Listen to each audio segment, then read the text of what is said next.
Demokrat nggak pernah mendiskusikan ini. Artinya justru bagi kami di sini fokus bagaimana Demokrat tidak terganggu oleh situasi dinamika yang tidak berhubungan langsung dengan Demokrat atau tidak mempengaruhi terhadap politik secara umum gitu. Teman-teman direksi ini sebenarnya gimana, Kang? Saya kira tidak ada satupun warga negara Indonesia yang kebal terhadap masalah hukum. Sehingga dipastikan bahwa undang-undang tidak mengunci, meskipun ya status pegawai BUMN itu bukan penyelenggara negara, tetapi jika melakukan hal-hal yang ini melanggar hukum, melakukan korupsi, tentu undang-undang lainnya berlaku untuk bisa menangkap, memperkarakan terhadap yang melanggar hukum tersebut. Jadi saya kira clear lah, jangan sampai kemudian opini itu dikembangkan seolah-olah melindungi, memberikan hak imunitas. Tidak ada yang kebal hukum. Jadi kami pastikan bahwa bisa diproses secara hukum. Artinya walaupun KPK tidak bisa menindak, masih ada kayak kejaksaan atau polisi yang bisa. KPK bisa dong, KPK bisa menindak. Karena siapapun meskipun status bukan penyelenggara negara, tetapi objek yang dia kerjakan itu adalah badan usaha milik negara. Gitu. Artinya tidak terlepas dari institusi tempat dia bekerja. Gitu. Kecuali kalau dia mau pakai uangnya sendiri, ya silahkan. Tapi selama bahwa dia mempergunakan keuangan negara secara tidak benar, institusi negara apapun bisa untuk memperkarakannya. Artinya di sini penegasannya adalah nggak benar ya, Kang, ya, bahwa KPK kemudian tidak bisa menindak. Saya bukan mengatakan nggak benar, tetapi siapapun aparat penegak hukum bisa menindak para pelanggar hukum atas pengelolaan BUMN. Pak Prabowo kan mendukung RUU perampasan aset. Nah, Ya. dari Demokrat sendiri seperti apa? Kita kan ada proses ketatanegaraan ya. Ada proses ketatanegaraan di mana untuk menjadikan undang-undang itu prioritas, prolegnas prioritas, itu kan keputusan antara Badan Legislasi dan Kementerian Hukum. Sampai sekarang kan belum diputuskan ini masuk prioritas atau tidak. Kemudian apakah akan segera diinisiasi atau tidak, kan belum ada. Namun bagi Demokrat ya sangat terbuka untuk membahas rancangan undang-undang ini. Selama bagi Demokrat ya, selama bahwa peraturan perundang-undangan itu baik untuk rakyat, baik untuk bangsa, untuk negara, rasanya tidak ada keraguan untuk hal seperti ini kita bahas. Bahkan saya sudah minta salah satu wasekjen, Bung Johnson Sittendown, saya sudah minta kita coba bikin diskusi yang lebih terbuka terkait seperti apa sih undang-undang perampasan aset itu. Bagaimana perspektifnya. Ini supaya apa? Supaya Demokrat bukan hanya bicara tapi juga mendiskusikan persoalan ini gitu.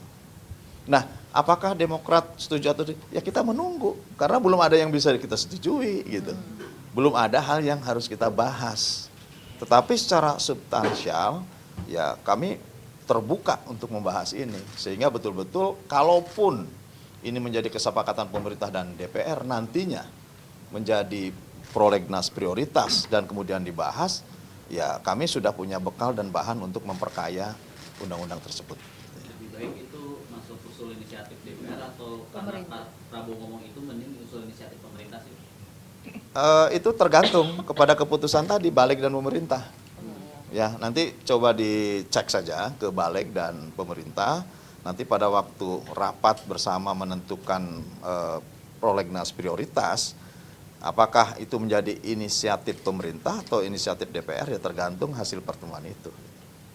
Nah, kan tidak bisa juga Demokrat sepihak untuk menyampaikan persoalan ini. Kita menunggulah mekanisme ketatanegaraan sehingga ada kejelasan untuk apakah dibahas atau tidak. Gitu.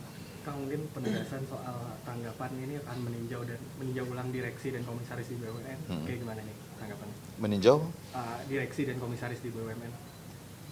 Ya evaluasi itu baik ya. Bahkan kami di Komisi 6 selalu melakukan evaluasi terhadap roadmap RKP, rencana kerja perusahaan yang secara berkala kami lakukan karena situasi dinamis ini kan perlu adaptasi ya, adaptasi seperti Garuda ini perkembangannya bagus loh sebetulnya, Artinya ya meskipun kemarin rame di grounded ada 15 pesawat, tetapi kita sudah akan menuju kepada 100 pesawat tahun 2025 ini.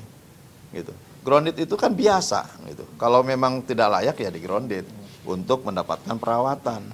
Jangan kemudian dilihat pada sisi-sisi kemampuan, kesehatan, keuangan dan lain sebagainya, karena ini adalah perusahaan negara yang dulu pernah terlilit masalah, kemudian bangkit, dan secara manajerial tentu ketika ganti di rootnya, direktur utamanya, ada cara dan strategi yang berbeda, sehingga kemudian rame dibicarakan di luar, tetapi saya kira setelah tadi rapat saya mendengarkan langsung, bagus ke depannya, ada langkah-langkah yang sistematis, dan bahkan kerjasama dengan Boeing itu dilanjutkan kembali. Yang sebelumnya sanksi bahwa atas dasar PKPU yang kemarin terjadi, homologasi yang terjadi kemarin, itu awalnya diragukan bahwa perjanjian lama dihapus oleh, ternyata tidak. Setelah dibicarakan kembali, bahkan uang DP yang sudah pernah diserahkan kepada Boeing masih on. Ini berita baik menurut saya. Sehingga saya kira ada prospek ke depan. Nah ini yang tadi saya katakan, size-nya seperti apa sih? Gitu. Kalau size-nya kecil, direksinya terlalu besar, komisarisnya terlalu banyak, ya harus dievaluasi. Size-nya harus disesuaikan. Maka itu harus ada klasifikasi, ada kelasnya. Kelas BUMN A, B, C gitu. Sehingga ini juga penyesuaian terhadap kelengkapan direksi maupun komisaris. Nanti saya kira pada saatnya setelah nanti pemeriksaan BPK, kita akan dapat melihat mana ketidakefektifan, mana hal yang tentu ini kami nanti coba akan sampaikan juga kepada publik. Gitu. Kembali ke isu politik, Kang. Ini kemarin kan sempat ramai ini soal usulan pencopotan Mas Gibran dari para purnawirawan TNI. Ini Demokrat melihatnya gimana ini, Kang? Gimana, Jack? Semeja sama Ya saya kira aspirasi kan biasa ya. Aspirasi yang berkembang itu kan biasa, harus dihormati. Namun tentu ada proses-proses hukum atau proses-proses tata peraturan perundang-undangan yang berlaku. Kan ada juga kalau untuk sampai ke arah sana ada proses ini, ada kesalahannya dulu dan lain sebagainya. Loh kalau tidak ada sebab dan tidak ada masalah, ya tentu ditinjau dari sisi mana. Namun ya tetap ya namanya aspirasi ya itu namanya aspirasi. Gitu. Dan jika tidak ada hal yang menyebabkannya juga kan tidak akan terjadi juga. Gitu. Oleh karenanya menurut saya ya ini adalah bagian daripada dinamika politik lah. Gitu. Jadi stance Demokrat gimana? Kenapa? Jadi kedudukan Demokrat gimana? Posisinya? Posisi. Melihatnya gimana? Kan Demokrat nggak pernah mendiskusikan ini. Oke. Artinya justru bagi kami di sini fokus bagaimana Demokrat tidak terganggu oleh situasi dinamika yang tidak berhubungan langsung dengan Demokrat atau tidak mempengaruhi terhadap politik secara umum gitu ya. Misalkan tadi aspirasi, kan saya nyebut aspirasi, itu kan sah-sah saja gitu ya. Dan kemudian apakah terjadi, kan ada peraturan perundang-undangannya. Kalau di situ saja kan sebetulnya bisa dianalisa. Nah Demokrat lebih baik bahwa kita membicarakan hal-hal lain tadi. Tadi mengatakan tentang bagaimana undang-undang perampasan, kami akan bedah itu gitu. Terus kemudian tadi bagaimana menyehatkan BUMN, kami berbicara masalah itu. Bagaimana meningkatkan perekonomian nasional, itu yang kami bicarakan di sini. Bagaimana bisa mensukseskan pemerintahan Presiden Prabowo Subianto, itu yang kami dalami dan kami bicarakan, diskusikan di sini. Gitu. Jangan terganggu dengan hal-hal yang tentu secara peraturan perundang-undangan ini terkait langsung dengan kami. Gitu. Namun ya tentu sekali lagi aspirasi itu ya namanya aspirasi. Gitu. Silakan aja disampaikan. Kan dari kemarin-kemarin banyak juga gitu. Ya. Ada nggak yang meminta Mas Jaki mundur? Nggak ada ya? Nggak ada. Kan kemarin di sidang kabinet Pak Prabowo juga kembali menyebut kayak selalu masih ada pihak-pihak yang mengkaitkan seolah Pak Prabowo ini bonekanya Pak Jokowi. Ini kan bukan isu hari ini saja. Nah itu gimana Demokrat? Kita bisa melihat ya, dari program-programnya Pak Prabowo yang Asta Cita, itu kan sebagian besar new inisiatif program baru, makan bergizi gratis, sekolah rakyat, kemudian melengkapi seluruh fasilitas rumah sakit, kemudian program membangun institusi koperasi di setiap desa, hilirisasi.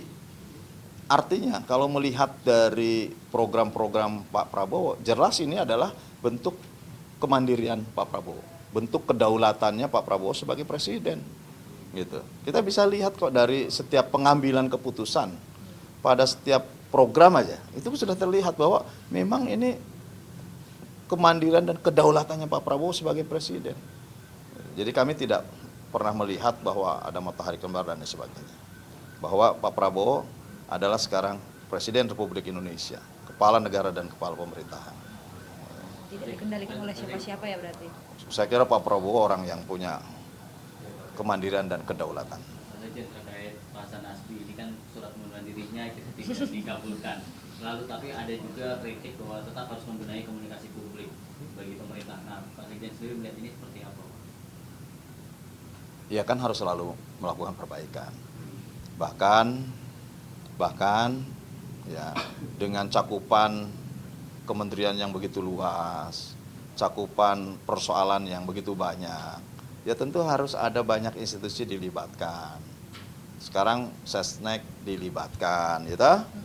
Itu dalam rangka untuk membagi tugas, segmen mana yang harus dijelaskan kepada publik, saling mengisi. Kan memori kita ini kan terbatas, memori subsistem organisasi juga itu terbatas. Artinya butuh support dari berbagai institusi yang secara umum melekat dan mengetahuinya. Setnek itu kan tahu persis, karena Setnek yang mengatur ritme dan mengatur sistem informasi yang menurut saya ini menjadi input kepada presiden. Artinya tahu semuanya. Nah kalau tahu semuanya kan berarti bisa dilibatkan di dalam melakukan sosialisasi ataupun penyampaian informasi. Kan begitu. Jadi menurut saya semakin banyak yang terlibat, sepanjang terkoordinasi dengan baik dan dimanage menjadi sumber informasi yang akurat, tidak membingungkan dan tidak bertabrakan, saya kira itu akan sangat baik ke depan. Jadi ketika surat pengunduran dirinya tidak dikabulkan itu hak prerogatif presiden. Hak prerogatif presiden dan itu kan sangat sifatnya pribadi gitu ya, sehingga kita juga tidak bisa mengomentari lebih jauh gitu. Oke.